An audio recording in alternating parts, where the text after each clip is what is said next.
بسم الله الرحمن الرحيم. الحمد لله رب العالمين، نحمده ونستعينه ونؤمن به ونتوكل عليه، ونعوذ بالله من شرور أنفسنا ومن سيئات أعمالنا. اللهم صل على محمد وعلى آل محمد كما صليت على إبراهيم وعلى آل إبراهيم إنك حميد مجيد. اللهم بارك على محمد وعلى آل محمد كما باركت على إبراهيم وعلى آل إبراهيم إنك حميد مجيد. اتقوا الله حيثما كنتم. أعوذ بالله من الشيطان الرجيم. يا أيها الذين آمنوا اتقوا الله حق تقاته ولا تموتن إلا وأنتم مسلمون. أعوذ بالله من الشيطان الرجيم. اليوم أكملت لكم دينكم وأتممت عليكم نعمتي ورضيت لكم الإسلام دينا. ആദരണീയരായ മുഅ്മിനീങ്ങളെ മുഅ്മിനാത്തുകളെ, സർവശക്തനായ അല്ലാഹുവിനെ സൂക്ഷിച്ച് നല്ല മുഅ്മിനായി, മുസ്ലിമായി, മുവഹ്ഹിദായി, മുത്തഖിയായി ജീവിക്കാൻ കഴിവിന്റെ പരമാവധി കഠിനമായ പരിശ്രമം ഉണ്ടാകണമെന്ന് സംസാരിക്കുന്ന ഞാൻ എന്നോടും നിങ്ങളോടും ഓർമ്മപ്പെടുത്തുകയാണ്, വസിയത്ത് ചെയ്യുകയാണ്. മുഅ്മിനായി ഈമാനോടുകൂടി ലാ ഇലാഹ ഇല്ലല്ലാഹ് എന്ന കലിമത്തു തൗഹീദ് ഉച്ചരിച്ച് മരിക്കാനുള്ള സൗഭാഗ്യം സർവശക്തനായ അല്ലാഹു നമുക്ക് പ്രദാനം ചെയ്യുമാറാകട്ടെ. അതിനുള്ള തൗഫീഖ് അല്ലാഹു നമുക്ക് നൽകി അനുഗ്രഹിക്കുമാറാകട്ടെ. കഴിഞ്ഞ ഖുതുബയിൽ ശഅബാനുമായി ബന്ധപ്പെട്ട ചില കാര്യങ്ങളാണ് മിമ്പറിൽ വെച്ച് നിങ്ങൾ കേട്ടിട്ടുള്ളത്. റജബിന്റെയും റമളാനിന്റെയും ഇടയിലുള്ള മാസം എന്ന നിലക്ക് ആളുകൾ അല്പം അശ്രദ്ധ കാണിക്കാൻ സാധ്യതയുണ്ട് എന്നാണ് മുഹമ്മദ് മുസ്തഫ സല്ലല്ലാഹു അലൈഹി വസല്ലമ ശഅബാനിനെ കുറിച്ച് സംസാരിച്ച ഒരു സ്ഥലത്ത് പറഞ്ഞത്. അതോടെ കഴിഞ്ഞ ഖുത്ബയിൽ അതുമായി ബന്ധപ്പെട്ട ഹദീസുകളൊക്കെ നിങ്ങൾ കേട്ടിട്ടുണ്ട്. എന്ന് പറഞ്ഞാൽ പലരുടെയും സംസാരത്തിൽ വരുന്ന വാക്കാണ്, ഇനിയിപ്പോ ഏതായാലും അടുത്ത മാസം റമദാനല്ലേ, അപ്പൊ ഉഷാറാക്കാം എന്ന നാടൻ സംസാരം. അടുത്ത മാസം റമദാനല്ലേ, അപ്പൊ നമുക്ക് ഉഷാറാക്കാം. അറബികൾക്കിടയിൽ റജബ് ഒരു പുണ്യമാക്കപ്പെട്ട മാസമാണ്. റമദാൻ ഏറെ ആളുകൾക്ക് വിശദീകരിച്ചു കൊടുക്കേണ്ട ആവശ്യമില്ലാത്ത വിധം ആളുകളുടെ മനസ്സുകളിൽ പതിഞ്ഞിട്ടുള്ള പ്രത്യേകതയുള്ള മാസമാണ്. ആ 2 മാസങ്ങൾക്കിടയിലുള്ള ശഅബാനിനെ ഒരു ഗഫ്ലത്ത് വരാൻ സാധ്യതയുണ്ട് എന്ന് മുഹമ്മദ് റസൂൽ സല്ലല്ലാഹു അലൈഹി വസല്ലം. അതുകൊണ്ട് തന്നെ അല്ലാഹുവിന്റെ പ്രവാചകൻ സല്ലല്ലാഹു അലൈഹി വസല്ലമ റമളാൻ കഴിഞ്ഞാൽ പിന്നെ ഏറ്റവും കൂടുതൽ നോമ്പെടുത്തിരുന്ന മാസം ശഅബാനാണ് എന്ന് ഹദീസുകളിൽ കാണാം. അതൊക്കെ കഴിഞ്ഞ ഖുത്ബയിൽ നിങ്ങൾ കേട്ടു. അതായത് നോമ്പുകാരനായി എന്റെ അമലുകൾ ആകാശത്തിലേക്ക് ഉയർത്താനാണ് ഞാൻ ആഗ്രഹിക്കുന്നത് എന്ന് മുത്തുനബി സല്ലല്ലാഹു അലൈഹി വസല്ലമ സ്വഹാബത്തിന്റെ മുമ്പിൽ ആഗ്രഹം പ്രകടിപ്പിക്കുന്നത് കഴിഞ്ഞ ഖുത്ബയിൽ കേട്ടു. അപ്പൊ നമ്മുടെ അമലുകൾ അള്ളാഹുവിന്റെ അടുക്കലേക്ക് എല്ലാ ദിവസവും ഉയർത്തുന്നുണ്ട്. സുബഹിയുടെ നേരത്ത്, അസറിന്റെ നേരത്ത്, ആഴ്ചയിൽ തിങ്കളാഴ്ച ദിവസം, ആഴ്ചയിൽ വ്യാഴാഴ്ച ദിവസം, വർഷത്തിലൊരിക്കൽ നമ്മുടെ അമല് മൊത്തത്തിൽ അള്ളാഹുവിന്റെ മുമ്പിലേക്ക് ഉയർത്തപ്പെടുന്ന ദിവസമാണ് അല്ലെങ്കിൽ മാസമാണ് ശഅബാൻ. ഇതൊന്നും ദുർബലമായ ഹദീസുകളിലൂടെ പഠിപ്പിക്കപ്പെട്ടതല്ല, ഹഖായി സ്വഹീഹായി വന്നതാണ് എന്നർത്ഥം. എന്നാൽ ഞാൻ ഇവിടെ സൂചിപ്പിക്കാൻ ആഗ്രഹിക്കുന്നത്, പല ആളുകൾക്കുമുള്ള സംശയമാണ്, ഈ മാസത്തിൽ ആളുകൾ ഇങ്ങനെയൊക്കെ പറയുന്നുണ്ടല്ലോ, കുറെ കാര്യങ്ങൾ ഇങ്ങനെ എണ്ണി നമ്മുടെ നാട്ടില് കേട്ടുകൊണ്ടിരിക്കുന്നത്. ഖുർആൻ അവതീർണമായ മാസമാണ് ശഅബാൻ.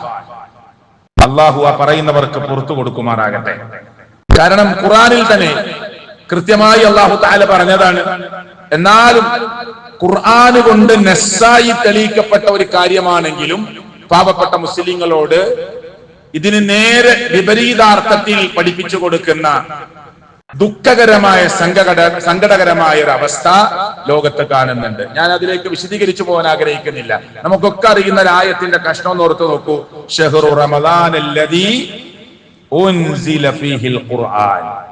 എന്താണ് പറഞ്ഞതിന്റെ അർത്ഥം? ഈ പുണ്യമായ റമളാൻ മാസത്തിൽ പരിശുദ്ധ ഖുർആൻ അവതീർണമായ ഇറക്കപ്പെട്ട മാസമായി അല്ലാഹു തആല റമളാനിനെ പഠിപ്പിക്കുക.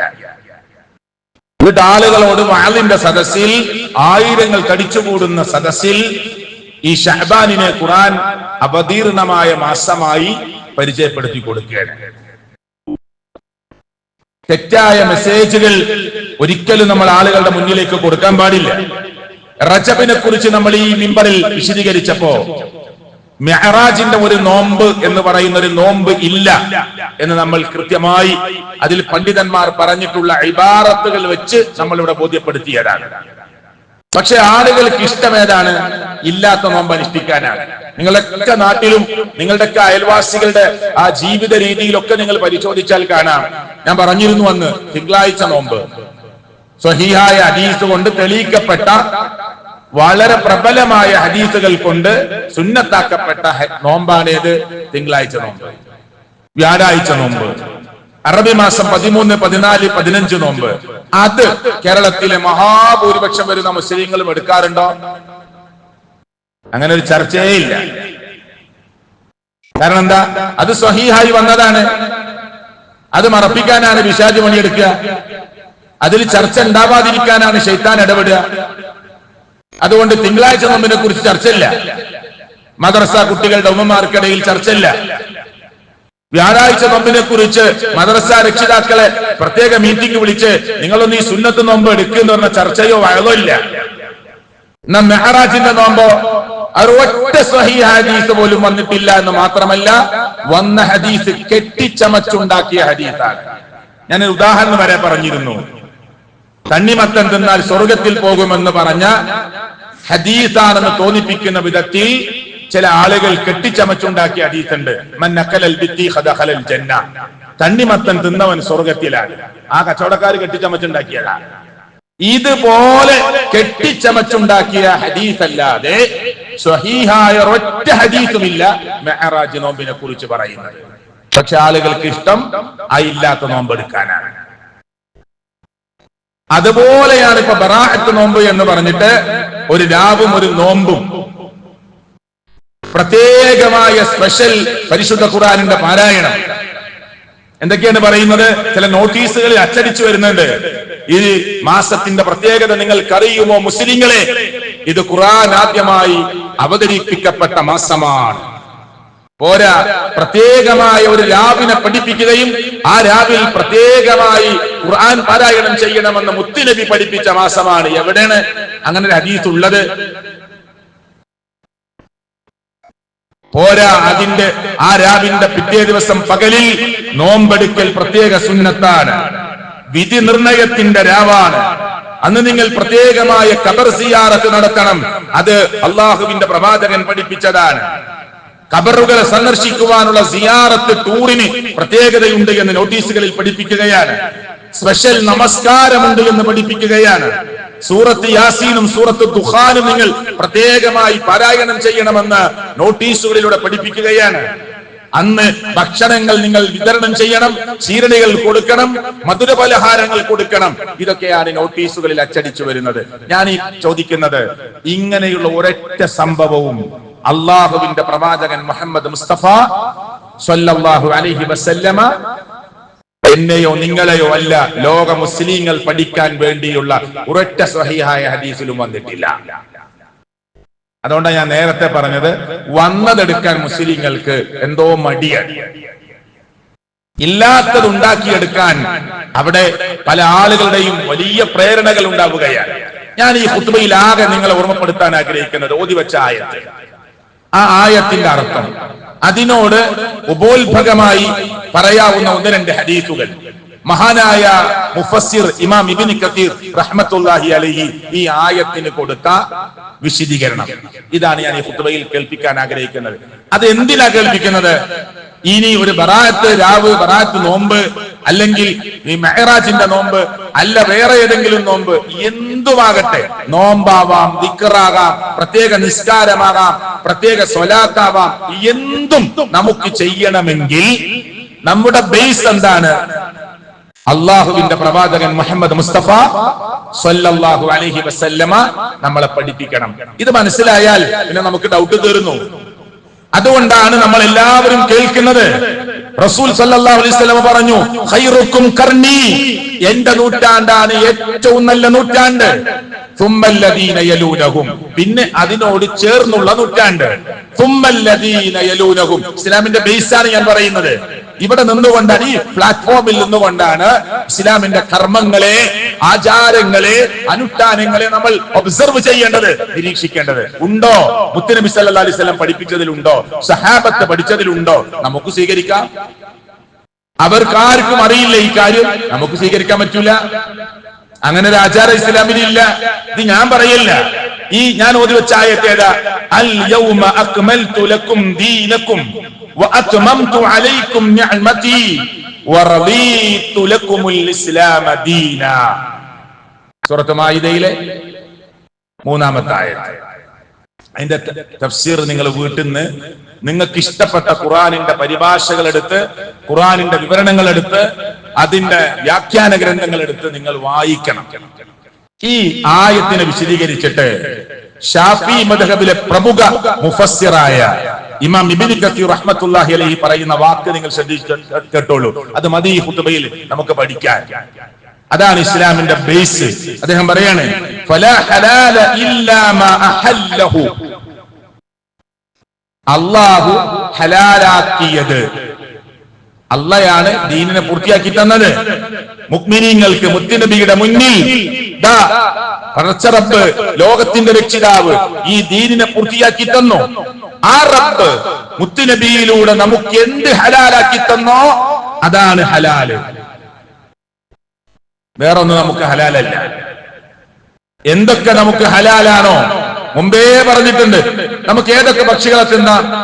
ഒരു മുസ്ലിമിന് ഡൗട്ടില്ല. കാലുകൊണ്ട് ഇറുക്കി പിടിച്ച് ചുണ്ടുകൊണ്ട് കൊത്തി വലിക്കുന്ന പക്ഷികളെ നിങ്ങൾ കഴിക്കരുത്. വേറെ പക്ഷികളെ വേണമെങ്കിൽ കഴിക്കാം, ഇഷ്ടമുള്ളവർക്ക് കഴിക്കാം, വേണ്ടാത്തവർ കഴിക്കണ്ട. തേറ്റയുള്ള മൃഗങ്ങളെ നിങ്ങൾ കഴിക്കരുത്. കണ്ടോ? കടലിലെ ജീവജാലങ്ങളെ നിങ്ങൾക്ക് ഭക്ഷിക്കാം. എല്ലാം ക്ലിയറാണ്. ലഹരി ഉണ്ടാക്കുന്ന ഒരു മൈന്യൂട്ട് പോയിന്റ് ഉണ്ടോ? ചെറുതാകട്ടെ, അളവ് ഖലീൽ കുറച്ചാകട്ടെ, അളവ് കതീർ ധാരാളമാകട്ടെ, ഇല്ല, നിങ്ങൾക്ക് നിഷിദ്ധമാണ്. അപ്പൊ ഒരു മുസ്ലിമിനെ സംബന്ധിച്ചിടത്തോളം ഒരു പാൻപരാഗ് കുറച്ച് ലഹരി ഉണ്ട്, പാടില്ല, നമുക്കത് ഹറാമാണ്. അതിനാ അള്ളാഹുവിന്റെ റസൂൽ പറഞ്ഞത്, നിങ്ങൾ ലഹരി അടിച്ച് മത്ത് പിടിക്കുന്നത് വരെ, അങ്ങനെ മത്ത് പിടിക്കുവോളം ലഹരി ഉണ്ടെങ്കിലേ നിങ്ങൾക്കത് ഹറാമാവുകയുള്ളൂ എന്നല്ല പറഞ്ഞത്. പിന്നെ ലഹരി ഉണ്ടാക്കുന്ന എന്തുണ്ടോ അത് നിങ്ങൾക്ക് നിഷിദ്ധമാണ്. ഞാനൊരു ഉദാഹരണം പറഞ്ഞു എന്ന് മാത്രം. എല്ലാം ക്ലിയറാണ്. ദീനിന്റെ വിഷയങ്ങളെല്ലാം പഠിക്കാൻ ആഗ്രഹിക്കുന്നതിന് മുമ്പിൽ തെളിഞ്ഞു കിടക്കുന്ന, സ്പഷ്ടമായി കിടക്കുന്ന ഒന്നാണ്. അവിടെ മഹാനായ ഇമാം ഇബ്നു കസീർ റഹ്മത്തുള്ളാഹി പറയാണ്, ഫലാ ഹലാല ഇല്ലാ മാ അഹല്ലഹു വലാ ഹറാമ ഇല്ലാ മാ ഹറമഹു.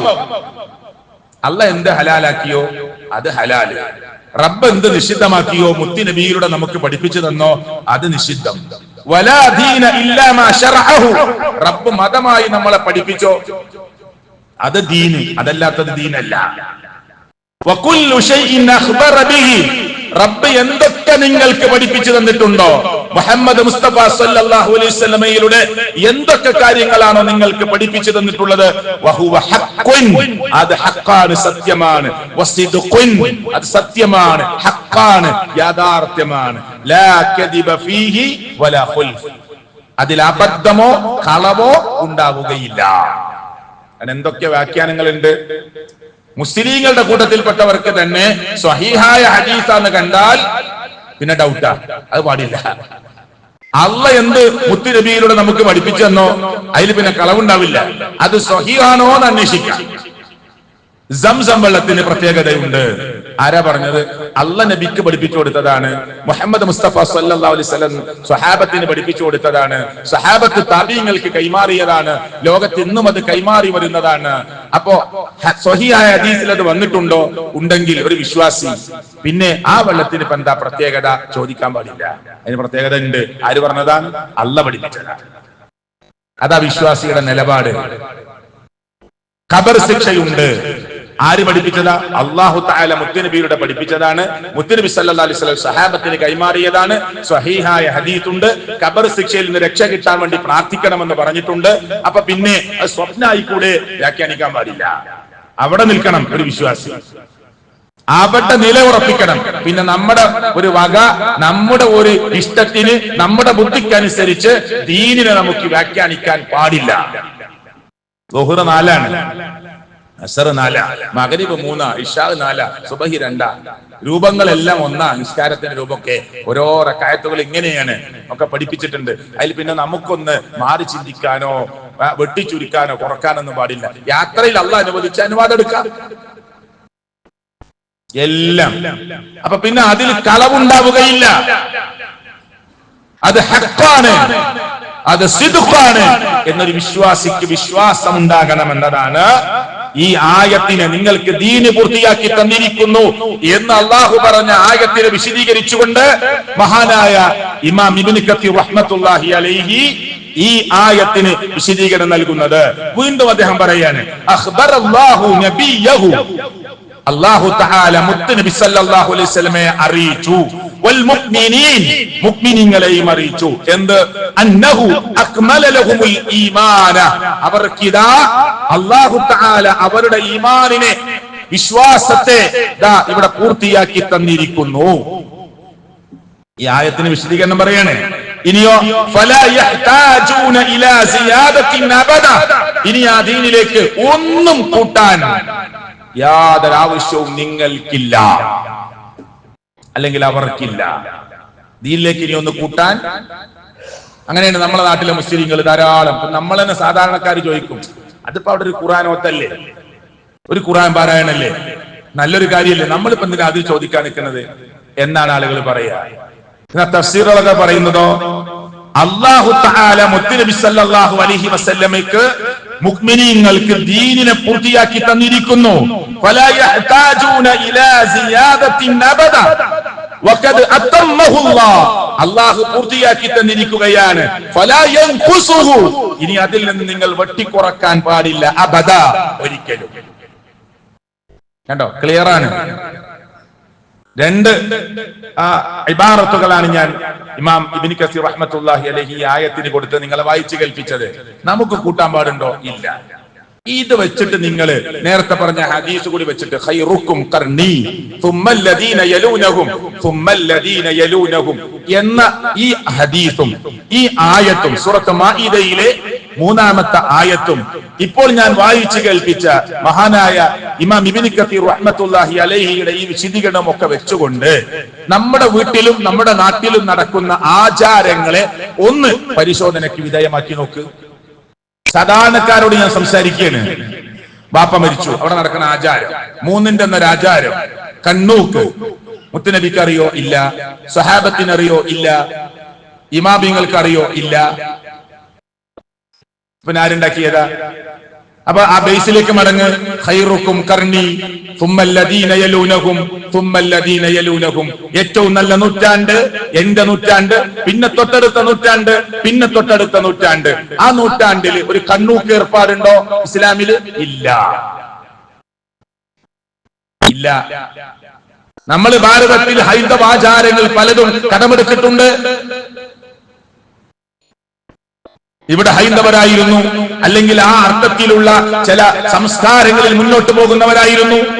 അതിൽ നിന്ന് പലതും കടമെടുത്തു, പലതും ഒഴിവാക്കി. ഇസ്ലാം സ്വീകരിച്ചപ്പോ പലതും മാറ്റിവെച്ചു, പലതും ഇത്തിക്കണ്ണികളെ പോലെ അള്ളിപ്പിടിച്ച് കിടക്കുന്നുണ്ട്. അതുകൊണ്ടാ ആദ്യമായി വീട്ടിൽ കയറിയാണ്, അപ്പൊ പാല് തിളപ്പിക്കണം. നബി സഹാബത്തും പഠിപ്പിച്ചതാ? ഇല്ല. അതൊക്കെ ഈ സംസ്കാരത്തിൽ നിന്ന് ഇങ്ങനെ അള്ളിപ്പിടിച്ച് കിടക്കുന്നതാ. ഒരു ഉദാഹരണം വേഗം മനസ്സിലാക്കാൻ വേണ്ടി പറയണേ. അത് എത്രയോ മുസ്ലിങ്ങള് അതില്ലെങ്കിൽ ശരിയാവില്ല എന്ന് വിചാരിക്കണില്ലേ? പാല് തിളച്ചു മറിയണം, എന്നാലേ ശരിയാവൂ. മനസ്സിലായില്ലേ? കന്നിമൂല ആകെ 3 സെന്റ് സ്ഥലത്ത് ഒരാൾക്ക് വീടുണ്ടാക്കണം. ഇത് കുറ്റിയടിക്കാൻ വന്ന ആ ഷെയ്ഖ് പറയാ, ഹോജ പറയാ, ഉസ്താദ് പറയാ, ഈ മൂല പറ്റില്ല, ആ മൂല കടുക്കള പറ്റില്ല, ഇവിടെ കിണറ് പറ്റില്ല, ഇവിടെ ടോയ്ലറ്റ് പറ്റില്ല. പിന്നെ ആ 3 സെന്റ് സ്ഥലത്ത് പിന്നെ എന്ത് ചെയ്യാനാ? എന്ത് ചെയ്യാനാ? ഏക്കറ കണക്കിന് ഭൂമിയുള്ളവന് ഇയാളെ വാക്ക് കേട്ടിട്ട് എന്നാ ശരി അങ്ങോട്ട് മാറ്റാം, അവിടെ പൊളിക്കാൻ. എത്ര വീടിന്റെ അടുക്കള പൊളിപ്പിച്ചിട്ടുണ്ട്, ആ മൂലയിൽ അടുക്കള പറ്റില്ല. നിങ്ങള് ഇസ്ലാമിക ചരിത്രം വായിച്ചപ്പോ മുത്തുനബി ഏതെങ്കിലും സഹാബത്തിന്റെ വീട്ടിൽ പോയിട്ട് ഈ മൂല ശരിയില്ല എന്ന് പൊളിപ്പിച്ചത് ചരിത്രത്തിൽ എവിടെയെങ്കിലും ഒരു വാക്കെങ്കിലും കണ്ടിട്ടുണ്ടോ? അതിന് വിദ്യാഭ്യാസം ഒന്നും ആവശ്യമില്ല. ഇതൊരു എഞ്ചിനീയർ കുട്ടിയടിക്കണമെങ്കിൽ അയാൾ എത്ര പഠിക്കണം? ഇത് വളരെ എളുപ്പമാണ്, ക്യാഷ് ഉണ്ടാക്കാനുള്ള മാർഗമാണ്. ആ മൂല പറ്റില്ല, ഈ മൂല പറ്റില്ല. ഞാൻ പറയുന്നത് ഇസ്ലാമിൽ എന്തുണ്ട്, എന്തില്ല. നമുക്ക് 4 സെന്റ് സ്ഥലമേ ഉള്ളൂ, അവിടെ വീടുണ്ടാക്കണം. അതിന് ഏറ്റവും നല്ല യോഗ്യമായ നിലക്ക്, അനുയോജ്യമായ നിലക്ക്, മാക്സിമം ഈ സ്ഥലത്ത് ഉപയോഗിക്കാൻ പറ്റിയ നിലയിൽ ബുദ്ധിയുള്ള ഒരാളെ കൊണ്ട് നിങ്ങൾക്ക് പ്ലാൻ ചെയ്യിപ്പിക്കുക, അതിനൊന്നും തകരാറില്ല. നല്ലൊരു എഞ്ചിനീയറെ കൊണ്ട് നിങ്ങൾക്ക് കാര്യങ്ങളെ ക്രമീകരിക്കുക, അതിനൊന്നും പ്രശ്നമില്ല. ഇനി നിങ്ങൾക്ക് ഏറ്റവും ഇഷ്ടപ്പെട്ട ഒരാളെ കൊണ്ട് കുറ്റിയടിപ്പിക്കുക, അതിനും പ്രശ്നമില്ല. നിങ്ങൾക്ക് ഇഷ്ടപ്പെട്ട ഒരു ഉസ്താദ്, അയാൾ തുടങ്ങിക്കോട്ടെ, ബിസ്മില്ലാ അള്ളാന്റെ നാമത്തിൽ, അതൊന്നും പ്രശ്നമില്ല. ഈ മൂല പറ്റൂല, ഇവിടെ അടുക്കള പറ്റൂല. ഇതൊക്കെ ആര് പറഞ്ഞതാ?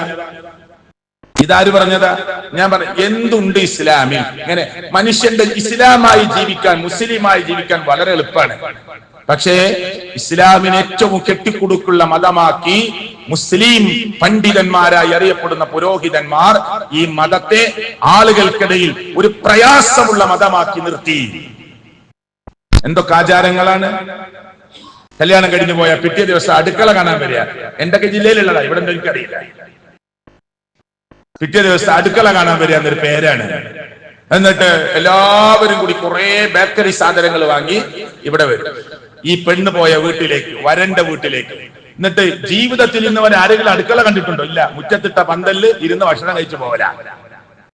പേരെന്താണ്? അടുക്കള കാണൽ. ഇതാരെങ്കിലും കിച്ചണിൽ കയറലുണ്ടോ? അടുപ്പ് ശരിയില്ല എന്ന് പറയലുണ്ടോ? ഇത് പൊളിച്ച് ക്രമീകരിക്കണം എന്ന് പറയലുണ്ടോ? കാണലേ ഇല്ല. കിച്ചണിൽ മുഴുവൻ സ്ത്രീകളായിരിക്കും, അങ്ങോട്ട് പോവലേ ഇല്ല. പേര് അടുക്കള കാണൽ. തിരിച്ച് പിറ്റേ ദിവസം അങ്ങോട്ട് പോകണം കുറെ ആളുകൾ അടുക്കള കാണാൻ. എന്നിട്ട് കുറെ ബേക്കറി വാങ്ങുന്നതിന് പകരം ഈ ബേക്കറി പുതിയ പാക്കറ്റിലാക്കും. കാരണം 10,000ങ്ങളുടെ ബേക്കറിയാണ്. തിരിച്ചങ്ങോട്ടുണ്ട്. ആരുണ്ടാക്കിയതാ? ഇതാണ് പിശാചിന്റെ ഏർപ്പാട്. ഇത് ശൈത്താന്റെ ഏർപ്പാടാണ്. അതേപോലെ റജബ് മാസത്തിൽ കുറ്റിയടിക്കാൻ പാടില്ല, കല്യാണം നിശ്ചയിക്കാൻ പാടില്ല, കല്യാണം നടത്താൻ പാടില്ല, നല്ല യാത്ര പോകാൻ പാടില്ല, പുണ്യമായി പറഞ്ഞ മാസത്തിൽ നല്ലതൊന്നും ചെയ്യാൻ പാടില്ല. ഇതാണ് ഈ ശകുനം നോക്കുക, ദുശകുനം, നല്ല ശകുനം. മുമ്പ് അങ്ങനെയായിരുന്നു, മുശ്രിക്കുകൾക്കിടയിൽ ഉണ്ടായിരുന്നു. അങ്ങനെ 50 തൊടുത്തുവിടും, ലക്ഷ്യസ്ഥാനത്ത് കൊണ്ട നല്ല ശകുനം. പക്ഷിയെ പറപ്പിക്കും, റൈറ്റിലേക്ക് പറന്ന നല്ല ശകുനം. ഹൈന്ദവർക്കിടയിൽ ഉണ്ട് അങ്ങനെ കുറെ. നല്ല കണി കാണണം, രാവിലെ എഴുന്നേൽക്കുമ്പോ നല്ലത് കാണണം. ഇതൊക്കെ മുസ്ലിങ്ങളിൽ ഇങ്ങനെ അള്ളിപ്പിടിച്ചു നിന്നു. അപ്പൊ ഇസ്ലാമിനെ ഇസ്ലാമായി മനസ്സിലാക്കിയാൽ കാര്യം എളുപ്പമാണ്. ഏതാണ് ശരി, ഏതാ തെറ്റ്, ഏതാണ് ഹലാല്, ഏതാണ് ഹറാമ് കേട്ടോ എന്ന് പഠിക്കാൻ. ഇപ്പോ ഹോട്ടലിൽ ഹലാൽ എന്ന് ബോർഡ് വെച്ചിട്ട് വിവാദം ഉണ്ടായിരുന്നില്ല, നമുക്കൊക്കെ ഓർമ്മല്ലേ? എത്ര സമയമായിരുന്നു ചർച്ച ചാനലിലൊക്കെ.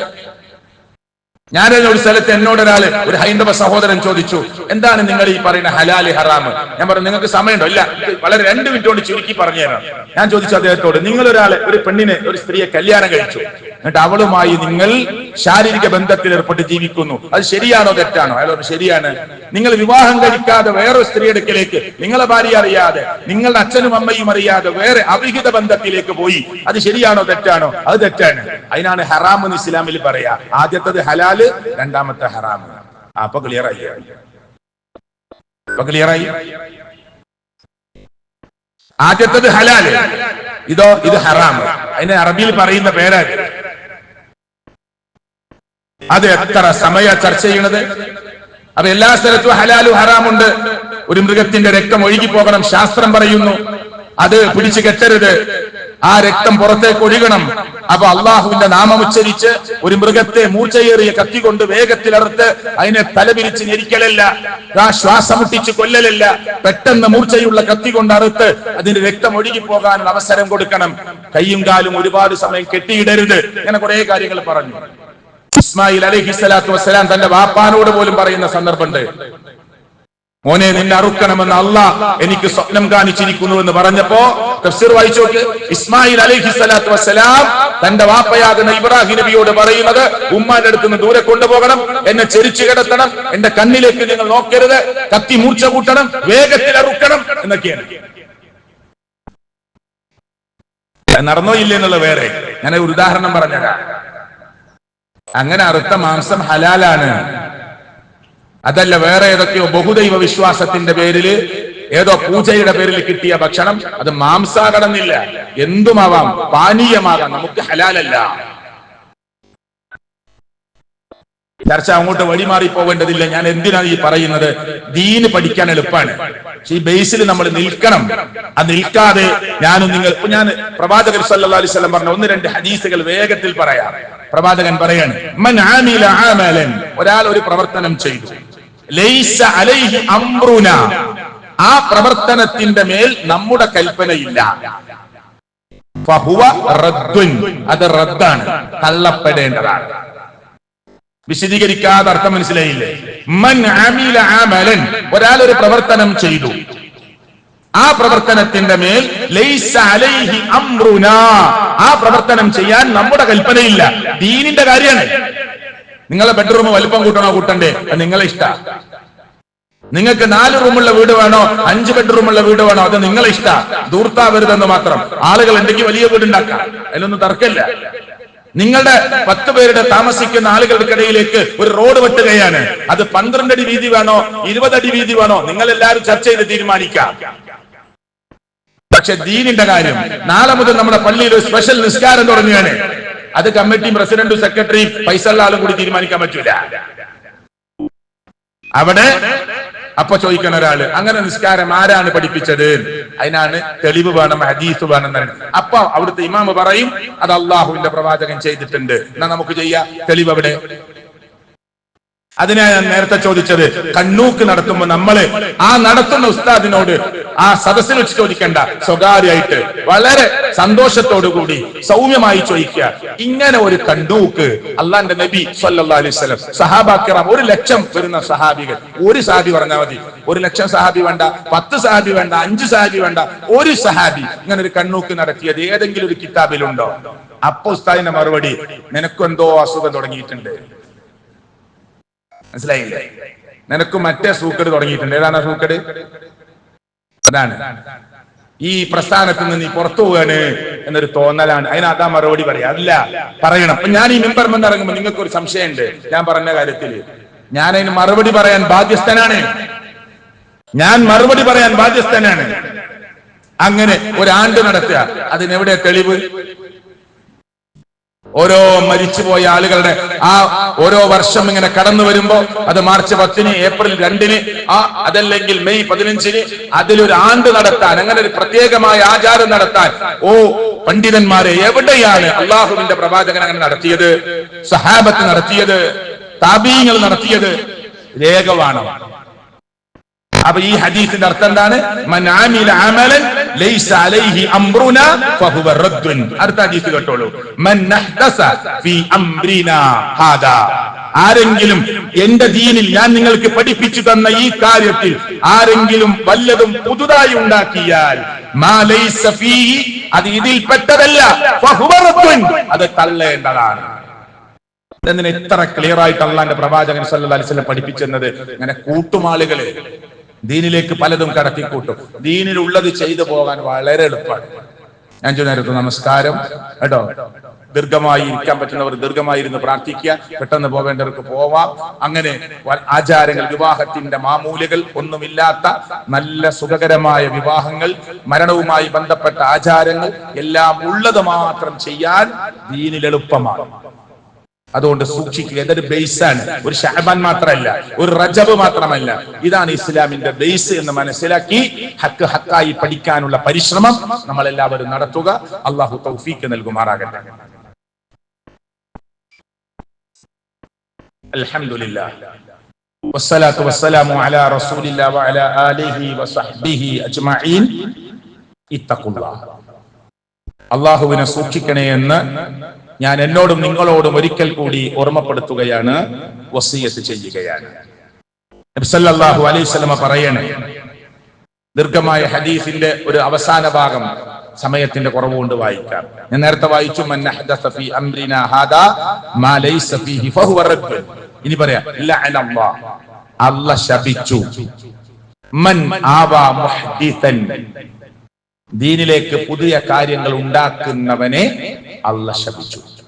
ശാപമുള്ള കുറെ വിഷയമുണ്ട്. ആണ് പെണ്ണിന്റെ വേഷം കെട്ടുക, പെണ്ണ് ആണിന്റെ വേഷം കെട്ടുക, ശപിച്ചു. അതിരുകല്ല് മാറ്റിക്കുഴിച്ചിരുന്നവൻ അള്ളാഹു ശപിച്ചു. വഴി കൊടുക്കാൻ സ്ഥലമുണ്ടായിട്ടും അയൽവാസിക്ക് വഴി കൊടുക്കാത്തവനെ അള്ളാഹു ശപിച്ചു.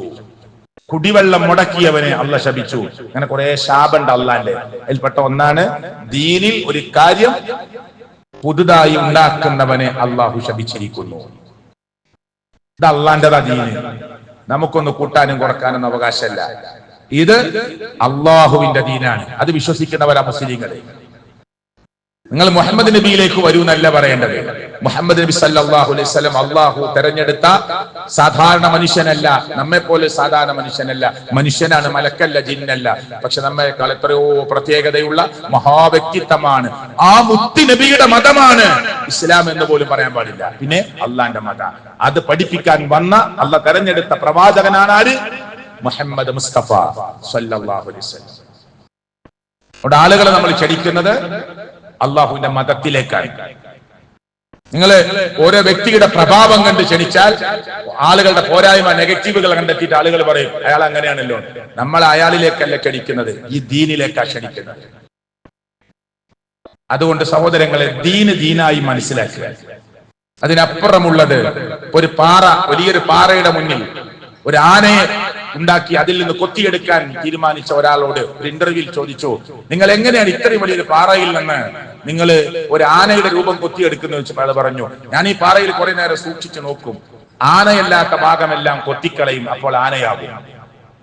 അദ്ദേഹം പറഞ്ഞു, ഞാൻ അങ്ങനെ നോക്കിയിട്ട് ആനയല്ലാത്ത ഭാഗമൊക്കെ കൊത്തിക്കളയും, അപ്പൊ ബാക്കിയുള്ളത് ആനയാവും. ഇസ്ലാം എന്നത് പ്രിയപ്പെട്ടവരെ പടച്ചോൻ കറക്റ്റ് പഠിപ്പിച്ച രൂപമാണ്. അത് ഇതിൽ വന്നു ചേർന്നത് ഏതാ, അള്ളിപ്പിടിച്ചു നിൽക്കുന്നത് ഏതാ, പുറത്തേക്ക് തള്ളി നിൽക്കുന്നത് ഏതാ, കേട്ടോ, ചേർന്ന് വന്നത് ഏതാ, ഒക്കെ പഠിക്കാൻ കൃത്യമായ രേഖയുണ്ട്. അതെടുത്ത് മാറ്റിയാൽ ഇസ്ലാം പൂർണ്ണമാണ്.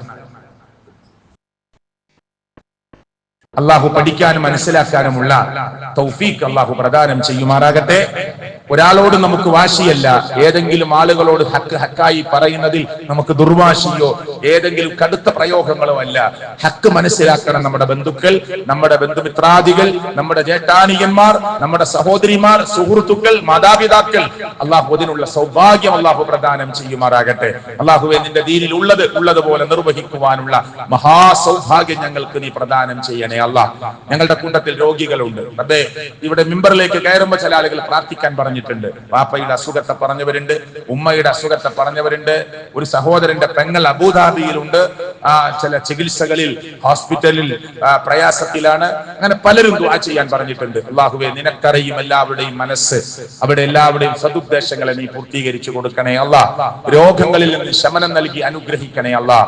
ഹോസ്പിറ്റലിൽ കിടക്കുന്ന ഞങ്ങളുടെ ഉപ്പ ഉമ്മമാരെ, ജ്യേഷ്ഠാനികന്മാരെ, ഭാര്യ ഭർത്താക്കന്മാരെ, മക്കളെ, അള്ളാഹുവേ, എത്രയും വേഗത്തിൽ ശമനം നൽകി വീട്ടിലേക്ക്, ഞങ്ങളിലേക്ക് നീ തിരിച്ചു നൽകി അനുഗ്രഹിക്കണേ അല്ലാഹുവേ, ദാരുണമായ അപകടങ്ങളിൽ കാലവിപത്തുകളിൽ പെടുത്തി ഞങ്ങളെ നീ പരീക്ഷിക്കല്ലേ അല്ലാഹു. ഞങ്ങളുടെ കച്ചവടങ്ങളിൽ, ബിസിനസ്സുകളിൽ, ഇടപാടുകളിൽ, ക്രയവിക്രയങ്ങളിൽ നീ റഹ്മത്തും ബറക്കാത്തും നൽകി അനുഗ്രഹിക്കണേ ഹലാലായത് മാത്രം സ്വീകരിച്ച് മുന്നോട്ട് പോകാനുള്ള തൗഫീക്ക് ഞങ്ങൾക്ക് നീ പ്രദാനം ചെയ്യണേ അല്ലാഹുമ്മ ഗഫിർ ലിൽ മുഅ്മിനീന വൽ മുഅ്മിനാത്ത് വൽ മുസ്ലിമീന വൽ മുസ്ലിമാത്ത് അല്ലാഹുമ്മ ഗഫിർ ലിൽ മുഅ്മിനീന വൽ മുഅ്മിനാത്ത് വൽ മുസ്ലിമീന വൽ മുസ്ലിമാത്ത് റബ്ബനാ തഖബ്ബൽ മിന്നാ ഇന്നക അൻതസ് സമീഉൽ അലീം റബ്ബനാ ആതിനാ ഫിദ് ദുനിയ ഹസന വഫിൽ ആഖിറതി ഹസനത വഖിനാ അദാബൻ നാർ അല്ലാഹുമ്മ ഖല്ലിസ് ഖുലൂബനാ മിനർ റിയാ അല്ലാഹുമ്മ ഖല്ലിസ് ഖുലൂബനാ മിനൻ നിഫാഖ് അല്ലാഹുമ്മ ഖല്ലിസ് ഖുലൂബനാ മിനശ് ശിർക്ക് വൽ കുഫർ ആമീൻ ആമീൻ ബിറഹ്മതിക യാ അർഹമർ റഹീമീൻ.